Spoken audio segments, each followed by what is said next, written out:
Welcome, everyone. Thank you for being here tonight. I bet everyone is having a good week, ready to learn about wildflowers, one of my favorite topics. All right, and I think we're letting people into the Zoom meeting.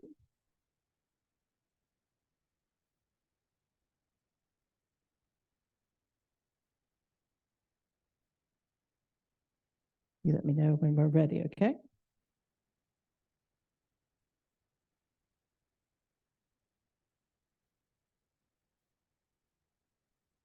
Welcome, everyone, to Horticulture Corner, creating wildflower habitats.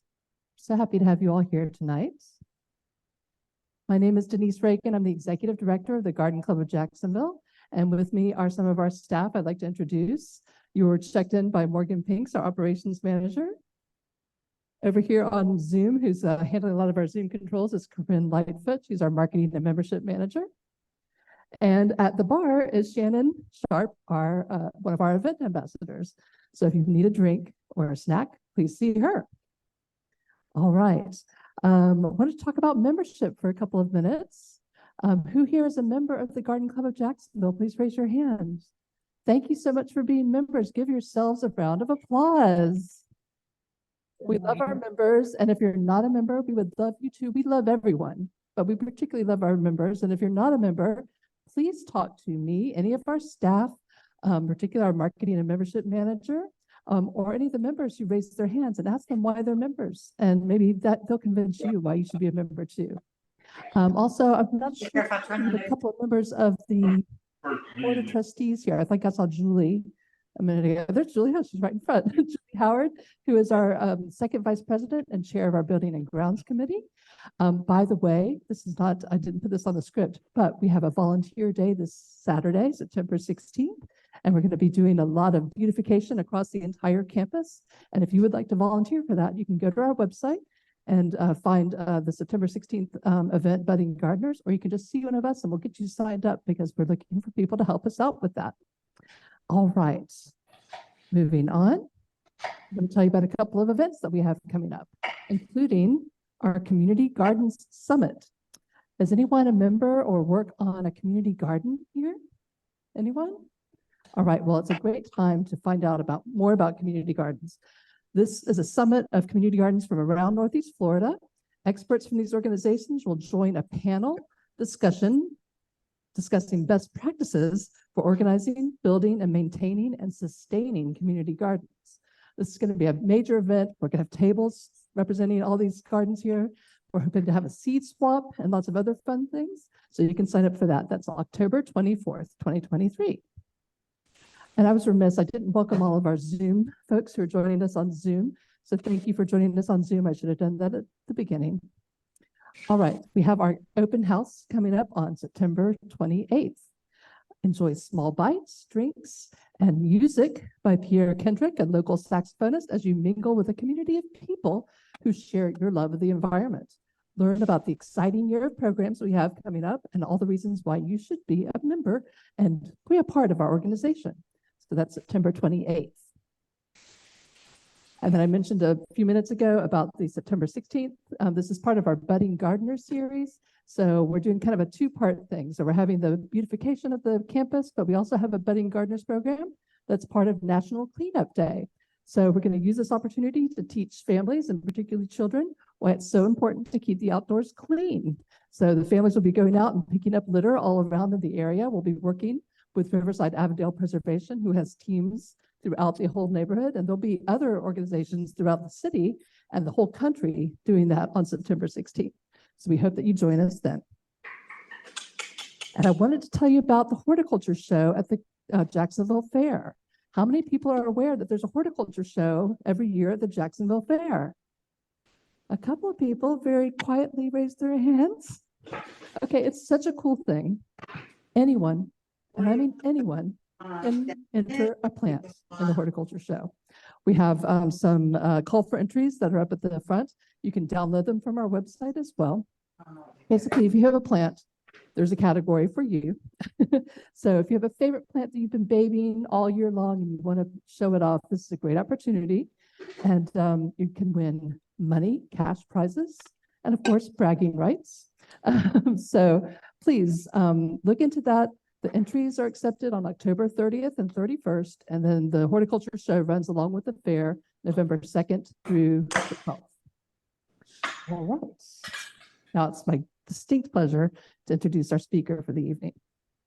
Emily Bell joined the Florida Wildflower Foundation. Let me start over. I don't know how to speak anymore. Emily Bell joined the Florida Wildflower Foundation in 2022 as its communications director. Prior to that, she spent 4 years coordinating invasive species programs within the UF IFAS Extension and the Florida Invasive Species Partnership. She began her conservation career as an intern for the Nature Conservancy and went on to work for the Florida Department of Environmental Protection and Hawaii Invasive Species Council.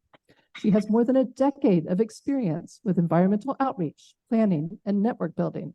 Emily is a third-generation native Floridian with a passion for Florida's incredible native flora. Oh, come on. If you have questions for Emily and you're on Zoom, please put them in the chat so we can pose them to her afterward. And if you have a question in person, please raise your hand after the program and we'll bring our microphone out to you so we can capture it on the recording. We also have a survey that we would like you to take afterward. We want to hear your feedback. Feedback is very important to the Garden Club. We incorporate that into everything we do. So you can see this QR code, and we'll put it back up at the end. You'll also see it surreptitiously placed throughout the room. And we want to get your feedback, so please use that. We'll send the link to you afterward, but why wait till tomorrow, which you could do today. All right, without any further ado, please welcome Emily Bell.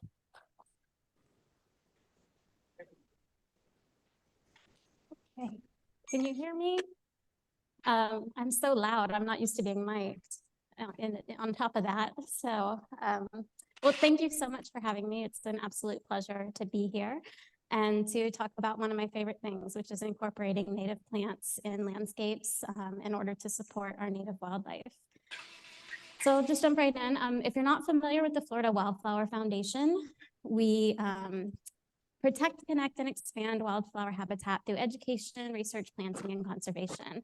So we have a lot of different programs. A lot of you have already seen some of our materials that we have available. We have a research committee where we look to answer some of the critical questions about native plant supply, as well as plants in natural habitats. We also have planting grants. We have a Seedlings for Schools program where we provide plants for school gardens, and we also have a community garden grant program. And we have community gardens across the state that we do. So we have all different kinds of things. Please check out our website to learn more. We are primarily funded by the state wildflower license plate. And garden clubs are really the reason that license plate came into being.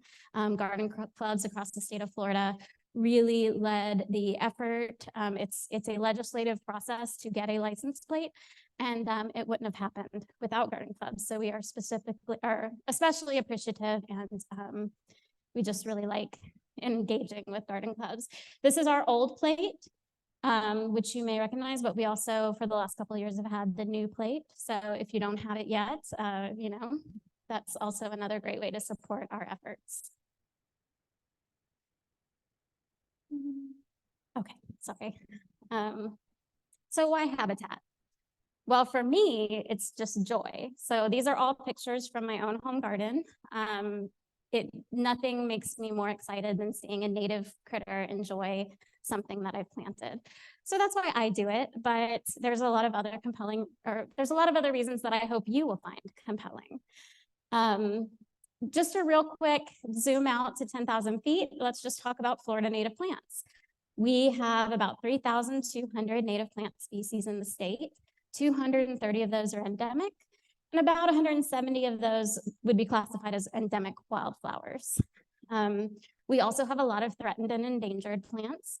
This is mostly due to habitat loss. A lot of these threatened and endangered plants require very specific growing requirements and other plant communities. So the best thing we can do for those plants is really to preserve natural areas. And we're the 7th most botanically diverse state in the contiguous US.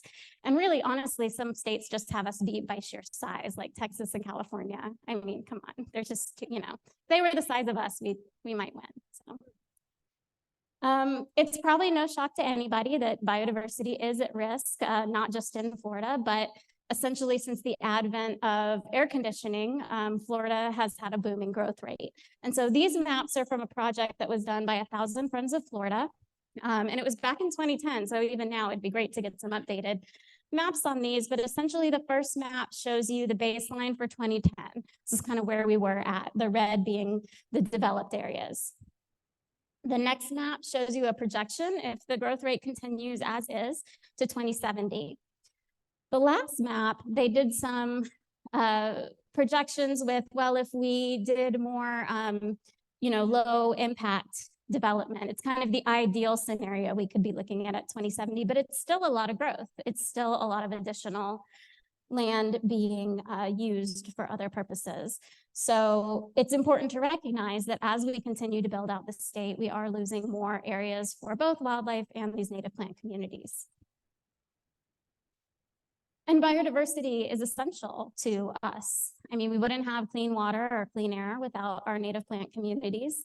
It's vital to our economy. We're very much tourist-based. People come here because it's beautiful and they love the nature here. And it's vital to our own health, both, like I mentioned, for the clean water, the clean air, but also just our well-being. There's lots of good studies now that show that nature helps us in a lot of different ways. So because of this, because of these pressures, there are things we can do. As I mentioned, it's super critical that we continue to conserve land in Florida. We've done a really good job of that. And we have programs like the Wildlife Corridor who are really putting the emphasis on lands that need to be conserved. But there's things we can do in our own landscapes too that are very impactful. So when we think about our typical Florida yard, and especially when new construction goes in, you get turf and 5 or 6 consistent ornamentals from the palette. And that is basically an ecological wasteland for our nature. So we can ask our landscapes to do more. And not only does it help nature, but it helps us. So it's easy, right? There's just, look, 3 simple steps. We can reduce or eliminate turf grass. I'm going to add a caveat here that we understand that having a nice little lawn space is great for families. I was thinking about this going over my presentation. I grew up with a nice kind of lawn area to play in, and that was a big part of me being outdoors. My son now has a nice little lawn area, but that's reduced, and a lot of our area is now dedicated to these native plantings as well. Removing invasive plants, we'll talk about that in a moment. And if you could tell from my bio, that's something I've worked on for a really long time, so I'll try to keep it brief, but unfortunately I can go on forever about that too. And then incorporate more native plants. So obviously we'll focus on that. So what are invasive plants? What does this mean? So invasive species in general, there's basically 3 thresholds a species has to meet to be categorized as invasive. It's non-native to the area it has been introduced to. It has become established, and it has a population, a self-sustaining population that doesn't require us to intervene. So it's just out there doing its own thing just fine. And it's causing harm, whether that harm is environmental, it can be economic. There's a lot of pests in agriculture. Those are invasive species as well. So it has to be causing some kind of issue. The primary issue invasive plants cause is that when they get here by a whole host of different methods, they escape cultivation and they proliferate in natural areas, and this reduces overall biodiversity. They outcompete native vegetation, and they create extensive monocultures.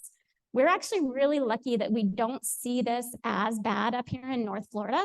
We definitely have our share of invasive plants, but if any of you are from or regularly visit South Florida, you see the fields of Brazilian pepper or the stands of Australian pine. So we're not there yet. We have opportunities to not be there. They alter fire regimes, hydrology, and soil chemistry. So a great example of this is Kogan grass when it gets into pine flatwoods. Our natural pine flatwoods are dominated by these really light grasses, the wiregrass. Kogan grass is a thick grass with dense vegetation that gets really dry when it goes dormant. So that produces a much hotter fire than our natural fires. So it changes the whole landscape in that way. And they recondition our sense of place. So what does that mean?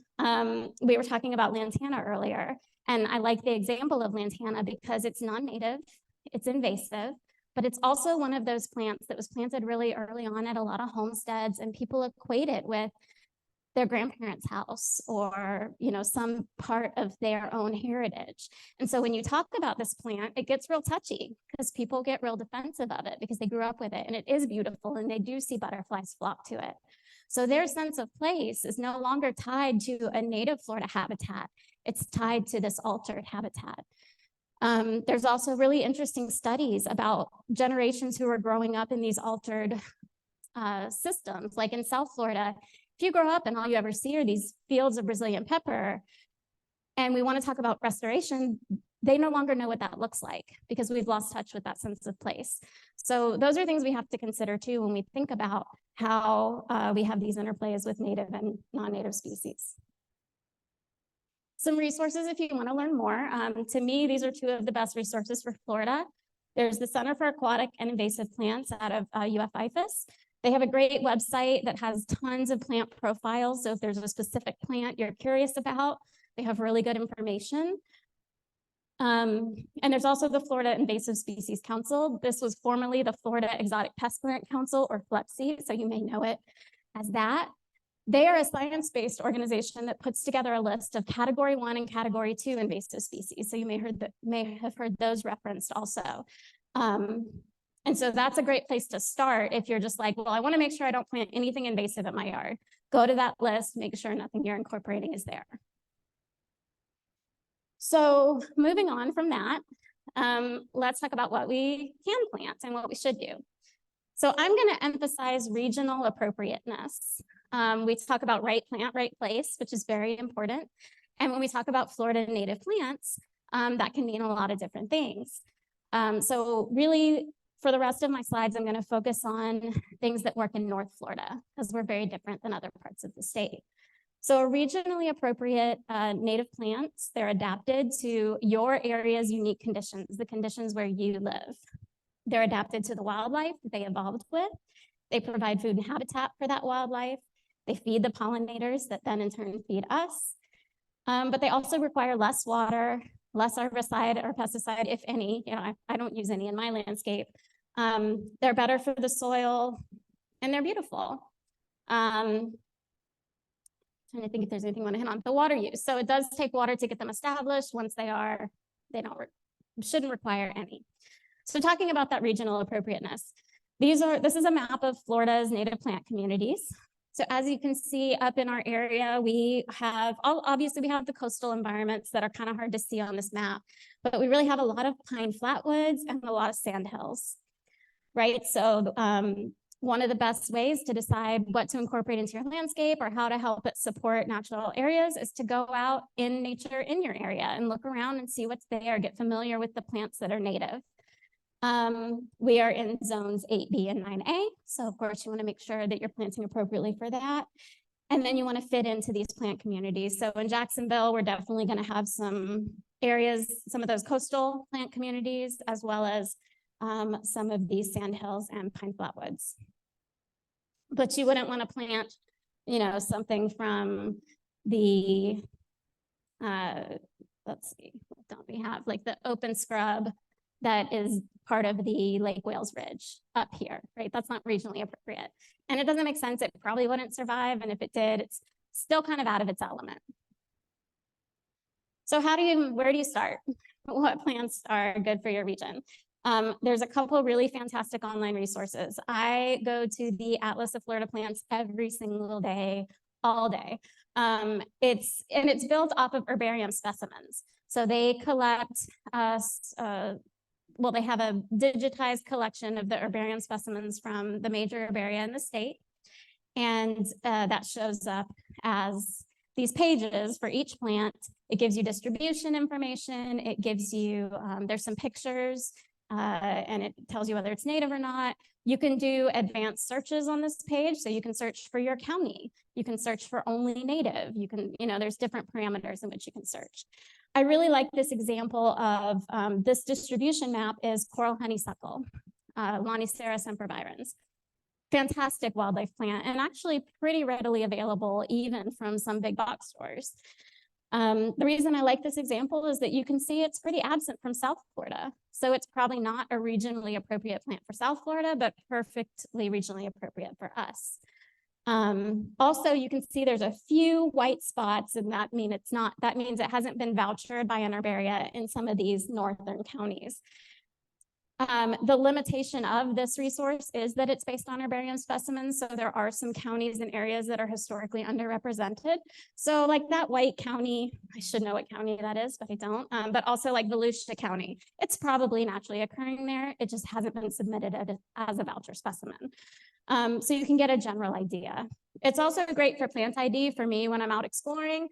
I'm not a botanist, but I can usually get to family or genus. So I'll go here, I'll search for that family or genus, and then I'll look through the pictures and the distributions, and that helps me narrow things down. iNaturalist is another great resource. People ask us a lot about plant ID apps. I'm not the biggest fan of those, typically because they can lead you in the right direction, but they very rarely give you the exact right answer. And that's true even for iNat, which is based more on natural area stuff than ornamental plants per se. So, but what's great about it is if you download the app and you're out in the field and you take a picture and upload it, it will give you suggestions, but then other people will come in and confirm or change, and a lot of times those other people are like experts, which is really cool. So you do get a good confirmation there, but you can also use their explore and search features. And I do this all the time if there's a particular wildflower I want to see, or I'm going to a new area and I want to know what I can expect to see. So this is like a zoomed in map of Northeast Florida, and those are all the plant points, all the different plant species. So it's a great resource to learn about what can be found in your region. And then finally, this last picture, we have on our website a pretty extensive catalog of plant profiles. So I'm going to get into in a little bit some of my favorite species to incorporate in your landscape. We have profiles on 99% of those. So these first two resources, they're going to tell you a little bit about the plant, like where it can be found and whether it's native or not. But if you really want to get more background, more planting information on it, you can check to see if we have a profile on it. And we most likely do. And if we don't, shoot us an email, because we add to that catalog almost weekly. So what we're asking you to do is invite wildlife into your landscape. And good habitat requires diversity. This is my yard. This is recent. So this is the Coreopsis leavenworthi. That's one of the seed packets we have available today. That's primarily what's blooming. There's some blue curls next to it. Those will be blooming soon. And in the background, some palmettos and a giant salt bush by the house.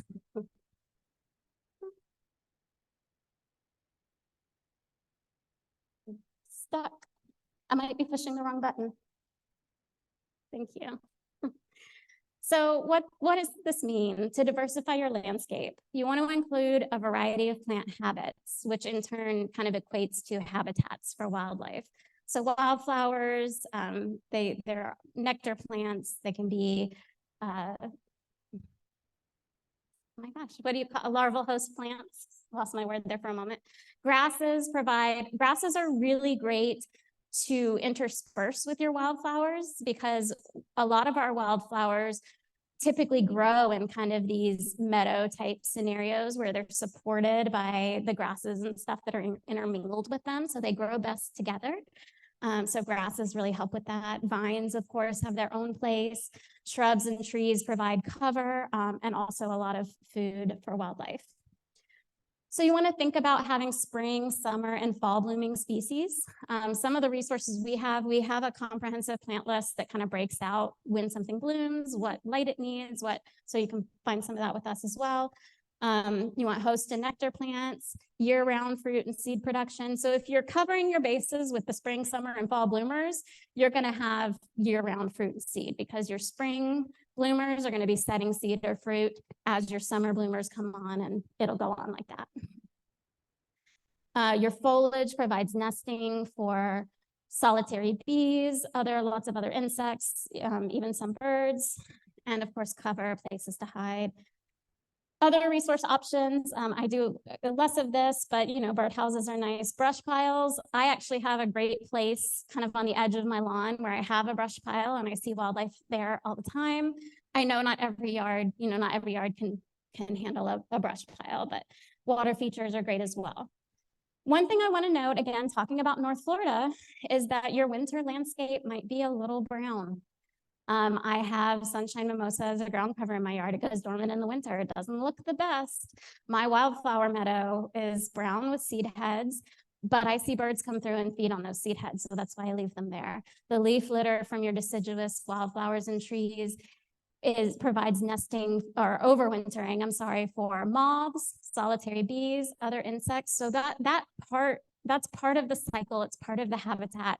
It's part of this inviting wildlife into your landscape. So a little bit of it is redefining. And again, going back to that Talamy quote, asking more of our landscapes sometimes also means asking more of us to expand what we consider aesthetically pleasing and why it matters when it's not aesthetically pleasing 365 days of the year.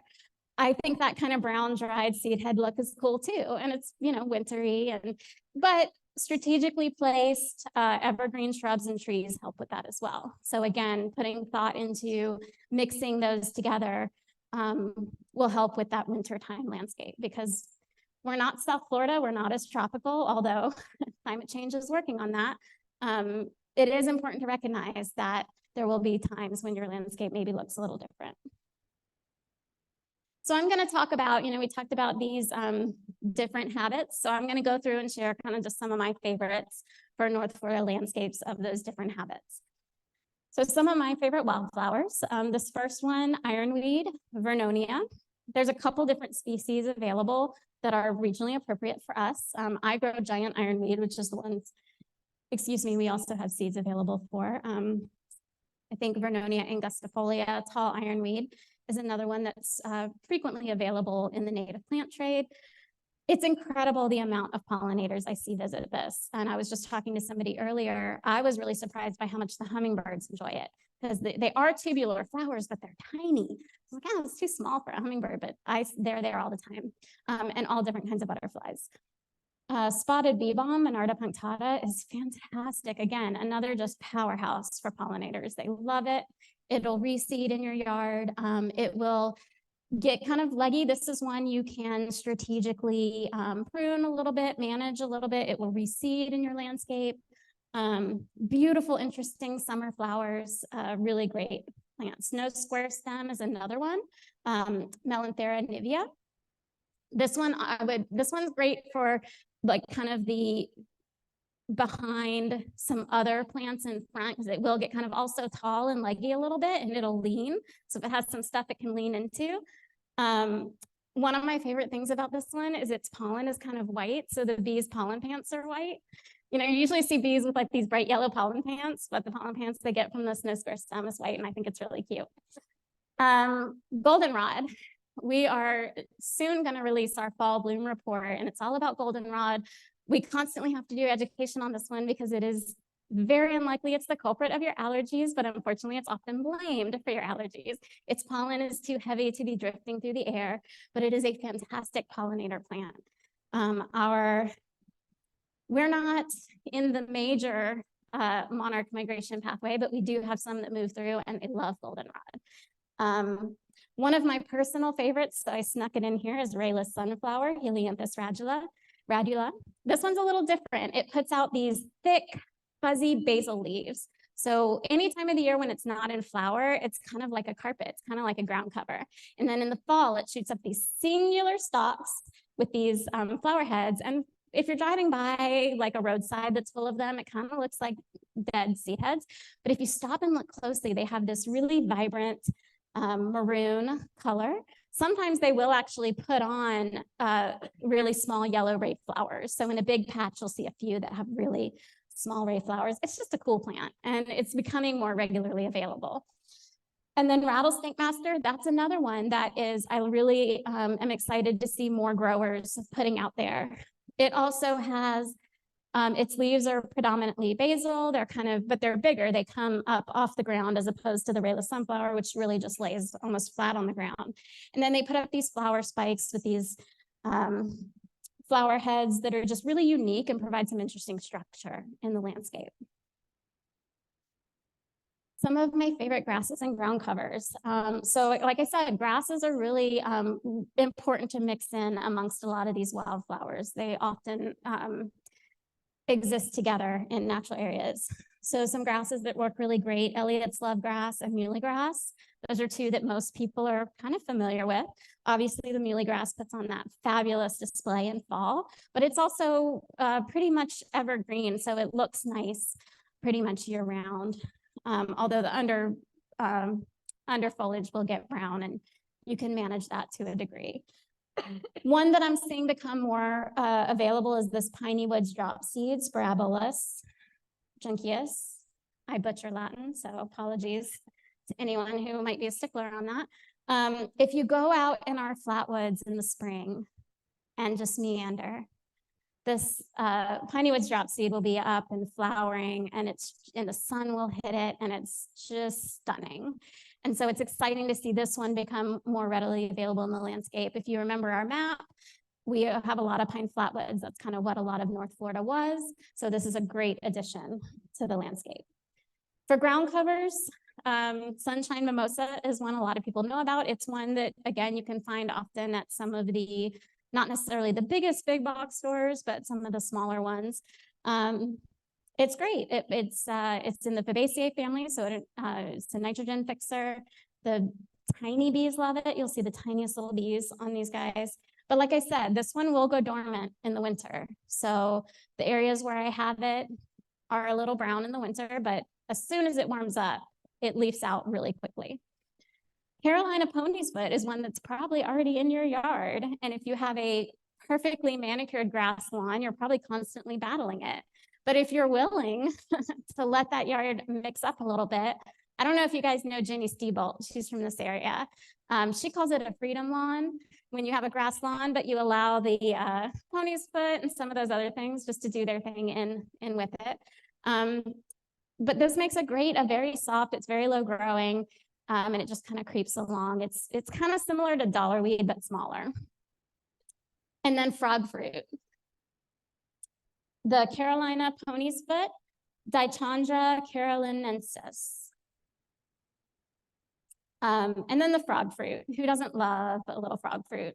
The little blue butterflies definitely love it. And this is another one that's probably already in your lawn and you can allow to grow. It's a host plant for the white peacock butterfly, which I have tons of in my yard during the time when this is going. So it's just a fantastic one to let grow. And the way I manage these in my landscape is there are areas where I'm fine with it proliferating. And then I do have some beds that are a little more, they're all naturalistic, but they're a little more formal. I do want them to look kind of nicer. So I pull them out of those areas. I give them some spaces and I don't, because there are areas where they might kind of bulldoze over something I'm trying to cultivate and get to grow. Some favorite Florida vines, Hopness, Apios americana.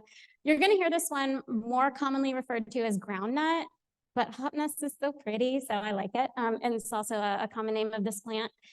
Hopness grows all the way up the east coast of the United States. It was a famine food for early settlers. It has these ground tubers that are kind of like, the largest one might be the size of like a fingerling potato, or smaller, and they're edible. The flowers are also edible. And it's also another Fabaceae, a legume, and it's a lovely little vine. It's not as regularly available in cultivation yet, but it's pretty easy to grow from seed. But it's another one that will disappear in the winter. You won't even know you've planted in the winter, but it'll pop back up in the spring. Passiflora incarnata, purple passion flower. This one a lot of people are familiar with, host plant for the Gulf fritillaries, as well as zebra longwings. A wonderful vine. And then the coral honeysuckle that we hit on a little bit earlier, of course, a favorite of the hummingbirds. Some shrubs for North Florida. So beautyberry, again, another one a lot of people are really familiar with. Edible berries, beautiful kind of a late spring, summer bloom, and then goes to fruit with those really vibrant purple berries. The pinks are azalea, rhododendron, canensis, Sorry, again, I'm awful with the Latin, but it's important, and we'll talk about why. So this is a lovely one that won't do great in a coastal landscape. It doesn't really like salt spray, but it can handle some shade and just incredible. This is going to be a spring bloomer for you in your landscape. Wax myrtle is another one I really love. It provides kind of this dense, it's a great if you need a barrier kind of planting. It'll grow really dense and thick. Berries for the wildlife, lots of great wildlife cover. It's said to repel insects. I don't know about that, but there's stories of people used to put branches by their doorways to kind of deter insects. And it does, if you crush up the leaves, it does have another common name for it is bayberry. So it does kind of have a bay scent to it. Saw palmetto. Can't stress enough how great a wildlife plant saw palmetto is. And it's interesting because every year we get a few emails from people asking what kind of plant sprouted in their saw palmetto when it starts blooming. Because not everyone knows that saw palmettos bloom. But they do, and they have these really sweet smelling blooms that are absolutely covered in beetles and bees and other things. And it's another one that'll obviously stay green year round. It'll give you some good structure. Walter's viburnum. So this one, wax myrtle and saltbush kind of range from the shrub to small tree category. Although with both the wax myrtle and the saltbush, you could do a good bit of kind of trimming on those to keep them, the size you wanted them to. Walter's viburnum is another lovely spring bloomer. It'll give you some nice aromatic white flowers. And then saltbush. I think saltbush is underrated. It's our Florida snow in the winter. It'll put on these little fluffy seeds, and in areas where it proliferates, you can just walk along and shake them and it'll just literally be snowing. It's a prolific reseeder. I'm constantly pulling up little seedlings of this because I can't let it grow ever. It does get big and bushy. Again, another good screen planting, like a saltbush, wax myrtle screen planting would just be lovely. It would be lush and green. But yeah, I can't let it overtake some of my wildflower beds. And some favorite trees. Sable palmetto, our state tree. Again, similar to the saw palmetto itself, it puts on these lovely blooms. They're edible. You can make a nice, sweet, simple syrup or do other things with those flowers, but wildlife love them as well. Red cedar, which is actually a juniper, Juniperus virginiana, puts on those beautiful blueberries in late fall, provides great cover and food for wildlife. Of course, the iconic Southern magnolia. You can't have a list of favorite North Florida trees without that one on it. Hercules club may be one you're less familiar with. It is in the citrus family. And so one of my favorite things to do when I see a Hercules club tree out in nature is grab a leaf and crush it up. And it has this really nice lemony smell to it. It's also been called toothache tree. I think chewing on the stems or leaves is said to have some pain relieving properties. So as a citrus, it hosts the giant swallowtail butterfly. It puts on some beautiful blooms in the spring as well that are heavily visited by pollinators. It's a prickly friend. It gets real spiky, but a great plant in the right place. And then our hollies, of course. We have a lot of different ilex or holly species in Florida. Two personal favorites are the Dahoon holly, which is the first picture, and then the Yalpon holly. Both, again, just wonderful wildlife plants and do great in a landscape. So where do we get these things? This is a real challenge, and I was talking about this with some folks earlier. It takes extra effort to source native plants for your landscape. One of the things we are actively working on with our research committee is how do we increase the supply? There's some initiatives going on from other organizations to increase the supply for developers, like targeting that group. Let's get some, a handful of consistent natives and try to get them into those pallets. That's a really important effort as well. So there's the Florida Association of Native Nurseries, plantrealflorida.org. They have a list of native nurseries you can go to find one near you. In Jacksonville, there's a few that I'm aware of. So there's Native and Uncommon Nursery. There's a few getting started in Nassau County, which is where I am. But I have routinely traveled to Gainesville and other places to source my plants. That said, with big box stores, you have to be really careful. Sometimes they mislabel. Sometimes they call things for Florida friendly that aren't necessarily Florida friendly, and all they mean is they're drought tolerant, but there might be other issues with those. We do routinely see, unfortunately, the tropical milkweed labeled as the native milkweed by species, which is troublesome. So I wouldn't go there for your supply, but I would encourage you to go there and say, I want native plants and I want these species. And so I mentioned earlier, the Latin is important. Even when you're going to native nurseries or a nursery that has a native section, you want to be armed with both a common name and a genus and species. Whether you can pronounce it or not does not matter. You can show it to them on a sheet of paper and say, I need it to be this. And I learned this from my own experience as well.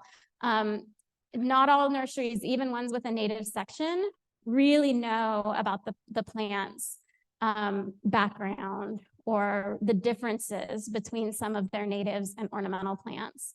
So you really have to be sure of what you're getting. I've had, unfortunately, even some pretty reputable native plant or some pretty reputable nurseries, again, with native plant sections, give me the wrong thing. And it's an educational process both ways, right? So we need to be telling these bigger industries that we want these plants, and we need to be telling them what we want.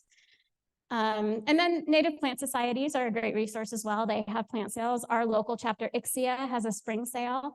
You do have to get there right when they open, but it is a good resource. And again, I'll mention Gainesville. The UF Museum has a spring and fall sale typically that has a fantastic selection. So if you're willing to make a day trip, they put out a list ahead of time, which is really helpful because you can say, oh, I want this, this, and this, and go there and hit it, and it's fantastic. We have a lot of resources to help you with this as well. So some of them are over on the table. You're welcome to any of those flyers or brochures. These guides up along the top, we've got lists of plants for shade, dry areas. And on the back of these, you see the front of them, it's kind of descriptive. It tells you about planting. The back is lists of plants and it has their growing requirements. Again, these are statewide, so there may be some plants on these that you want to say, oh, that's more of a South Florida thing, but there certainly is going to be a good selection for North Florida as well. All of these materials are available. You can download and print them yourselves, or you can order from us online. We provide them free to members of the Florida Wildflower Foundation. And for non-members, we just ask that shipping costs are covered. So you can, we have an online form you can fill out, and we will send you these for your neighborhoods, your garden clubs, your whatever, and you can see what we have over there as well to help get the word out. We also have a book that was co-authored by our executive director, Stacy Matrazzo, and one of our contractors and just all around incredibly knowledgeable, Nancy Bissett. We do have some available for sale today, but these are also available both on our website and just like from Amazon. And this is a great one because it kind of puts plants in their context. It gives you some good companion plants of what they would normally grow with as well. So I hope what I've imparted to a degree today is that sometimes, especially if you are, really care about the nature in Florida and our natural areas, it can be really easy to get bummed out and defeatist about the development and all of that. But there's a couple points I'd like to make. One is that there are so many incredible people doing so much good work to help mitigate some of what's happening, and also to work with the industries and help them be more conscious of what they're doing, but also that we can empower ourselves. And there's a lot that we can do to support the nature in our own communities. Again, this is another view of my yard. And I really like that it shows the structure of that rattlesnake master mixed in with that's the Coreopsis leavenworthii in the back. So it's those are a nice planting together. And if you don't even have a patch, you can plant a pot because natives grow in pots too. And we have a guide for that as well. So thank you. Again, I really appreciate your time, and I would love to take any questions you might have. Our website is up there. If you have any questions for us, you can email us at info@flawildflowers.org. If you mention my name directly, they'll shoot it on to me, or if it's just a more general question. You can support us both through the license plate. You can become a member. There's lots of ways to help support our mission. And we are also on the socials. You can find us on Facebook, Instagram, LinkedIn, and our YouTube channel. We post all of our webinars. So we do a monthly webinar series. We've got some really fantastic experts who come and talk to us about different native plant related Florida issues. So definitely check that out. Our next webinar is next week on Wednesday. And it actually was really great for this area. It is native plants for coastal landscapes. So if you're struggling with what to put in your area that gets dry and salt spray, definitely check that out. And I think that's it. So I'm happy to take any questions. Yeah, thank you so much. Can we have a big round of applause for Emily?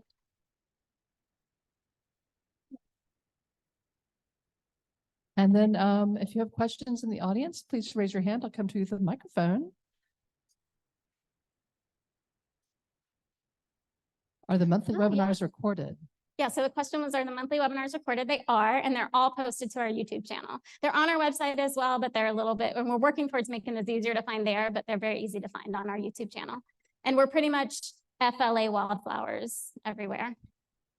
Hi, I'd like to know how to safely get rid of grass, St. Augustine grass, so I can take that area and plant it. Okay, great question. So how to safely get rid of grass? There's a number of methods. I have dug it out, which is very labor intensive.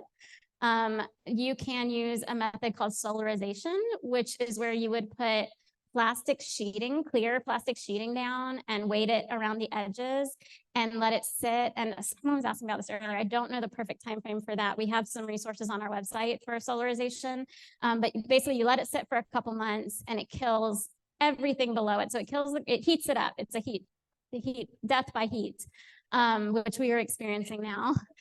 And but it also helps mitigate any weed seed bank you may have there as well. So not only will it kill off the grass, you can also use, if you're planting 1 gallon or bigger plants, you can use the cardboard method, which is where you would dig the hole for your plant, but then put cardboard and mulch down to help suppress the grass. So there's a handful of different ways. There's also some kind of rototiller thing you can rent from Home Depot. I have less experience with that, but there is something you can literally peel the turf up with, but I haven't done anything with that. Other questions? Hands? Thought I saw. Oh, here we go. I will say, while she's getting over there, the one thing with turf, and one of the other things people will show with native plants is their root systems, right? They put roots down into the soil and they hold soil in place. When you dig up as much turf as I have, you can really see, there is no root depth there. So it really does, once you get up that layer, it's out of there. You mentioned Gainesville having a fall sale.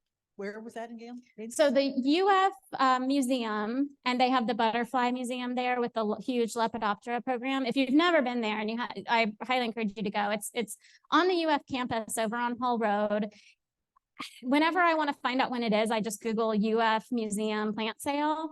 They have regularly occurring sales, but they have big spring and fall sales. And again, they usually put the list out a good bit ahead of time, and they have a really great selection. It's not all natives, but they have a huge native selection, and they have some of the harder to find natives too. Other hands in the audience?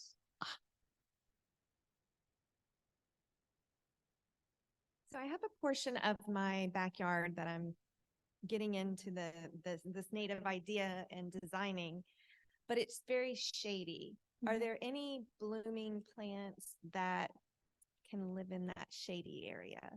There Or is that in are. your literature? Yeah, so we have a guide specifically for that.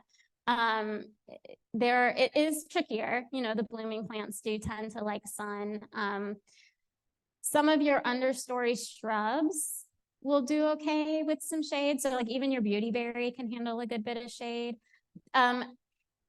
Oftentimes they will be a little less robust as they would be in full sun, but they'll still grow. But I would defer to the list that we have available, yeah. Yeah, I found my biggest problem has been the pattern of weather. 3 months of drought, followed Mhm. by 3 months of rain in 2 days.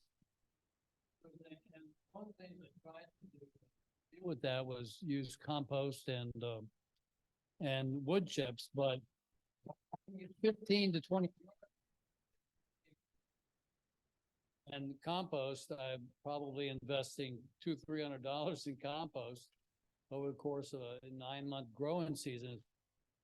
There used to be, I thought it was the Garden Club used to allow them to dump wood chips, to use for compost, and then people would come get a small amount. You know of anything like that? Availability of compost and wood chips for mulch? So I want to address the first part of your question as well. The question was about challenging weather patterns. And so this gentleman's been using mulch and compost to augment, to help with some of that. The weather patterns are changing and they can be really challenging. I have found that once established, most of my plants, especially the drought resistant ones, have handled these changes okay. As far as any resources for where to get large arrays of mulch, I don't know of anything local. I'm over in Nassau County, although I don't know that we have a program either. If you know anybody with a bunch of oak trees that will lay a blanket down, oak leaves are great for that. But yeah, unfortunately, I don't know a good resource for low cost materials. The city takes our yard trash and turns it over, and I don't know where you go to get it, but it's just free for the taking. Okay. I've done that in the past. I needed brand new, huge beds. Do you happen to know if they heat it before they? I don't. Yeah, my only concern, I would be vigilant about weeds in that, but if they heat it, then it's probably okay. Even if they don't, as long as you just keep an eye on it. Yep. Hi, I have about half of my backyard that we are slowly transitioning.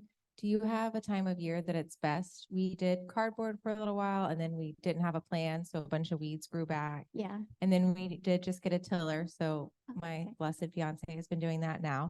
But do you have a time of year that it's best to put in everything, or should you do it slowly, like if you're starting fresh? Kind of what? Yeah, I mean, honestly, it's really up to what works for you in a lot of ways. I did it very slowly. I had a huge turf yard and just started kind of one bed at a time. And I'm in my 7th year or so, and I've got pretty good coverage at this point. As far as times of year, Florida, you can plant almost any time of year. But there are times of year, obviously, you don't want to plant, like hot summer.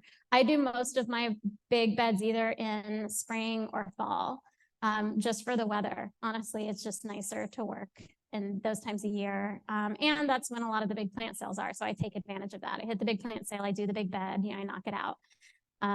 So I would say, I think one really important note, though, that you bring up is, like, don't feel pressured to cover this whole area in 1 year. If you've got a big space, I had a huge space I was working with, and it was so intimidating. And my first few beds I did, I was like, oh, this is so small. And, I can't do it fast enough. But, it's one step at a time. And when you have, but I would say, like you mentioned, you would prep it and then you wouldn't get to the planting. Definitely try to have a plan so you're ready to put in that one part. But if you have to take it in bits, take it in bits, whatever works for you.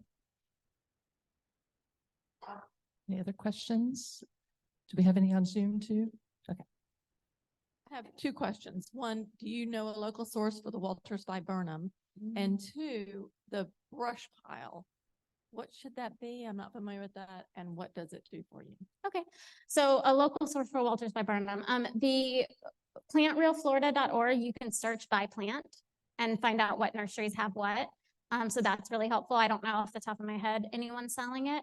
But there may be, again, I've mentioned Gainesville a lot. There are also a couple nurseries in Gainesville. But I would recommend looking there to see if anyone has it listed in their inventory. The mulch, the brush pile. So I do some trimming. I trim back quite a few of my plants at different times of year. And so I just throw all that in a pile. And I'm lucky to have a space where it's like kind of sheltered and you can't really see it, but it just provides cover for different wildlife. So I don't always bring up snakes because some people are like, oh, I don't want to do this. I'm just going to bring snakes in my yard, but I love them. And so I have a couple racers that are residents and they like to hang out there. But other wildlife too, like your lizards and different things. So it's just a different form of, and you know, things break down in there and it's kind of a different habitat in itself. All right, we have 2 questions from Zoom. One is, do you do any kind of gardening consulting if I'm interested in converting my yard? I do not personally. I'm not a designer. So my landscape has been, you know, I've listened to designers talk and, you know, tried to do it intentionally, but there are some local companies. Oh, the one's name is escaping me. Waka Palaka, thank you. Sarah Noah, Waka Palaka does consulting, but again, the Plant Real Water, now my tongue is twisting. The Plant Real Florida website also lists consultants. So you can check there as well. Yeah, Nicholas Freeman of Waka Palaka, who has done presentations for us. Okay, It's been great. very good. Yeah. And I then the know other they're question is, what is the name of the YouTube channel? So it's Florida Wildflower Foundation, and we're FLA Wildflowers pretty much everywhere. So if you put that in the search, we'll come up. Okay, wonderful. The last question in the audience, anyone? All right, good. Oh, one more, okay. Just wanted to share a resource for native plants in Jacksonville. It's a new company. She's called Bella Jardins, BELLA JARDINS. She actually does deliveries. So she's in Stark, but she delivers up to St. John's and Duval free over $25 on her website. She has tons and tons and tons of stuff. Yeah, really good deal, really good prices too, given that it's free delivery. Bella Jardins. So it's BELLA space Jardins, JARDINS.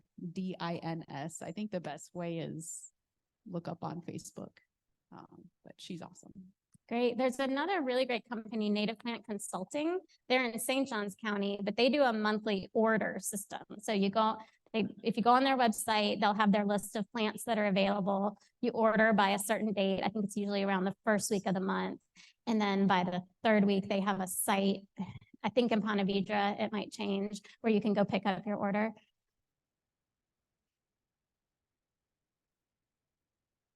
Did I not say Native Plant Yeah, Consulting? Native Plant Consulting, yeah.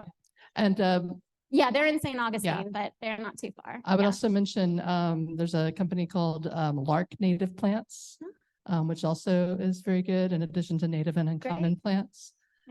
Yeah. So lots of them. I wanted to give Emily one more giant round of applause, if you would. And this is, again, her contact information, lots of great resources there. Check out everything that the Florida Wildflower Foundation does. There are more seeds and books available at the table. I'm sorry if you're at Zoom, you can't get those, but you can order them online. They're all And please, before you leave, scan this QR code and take the survey. We really want your feedback. Thank you, everyone. Have a great evening.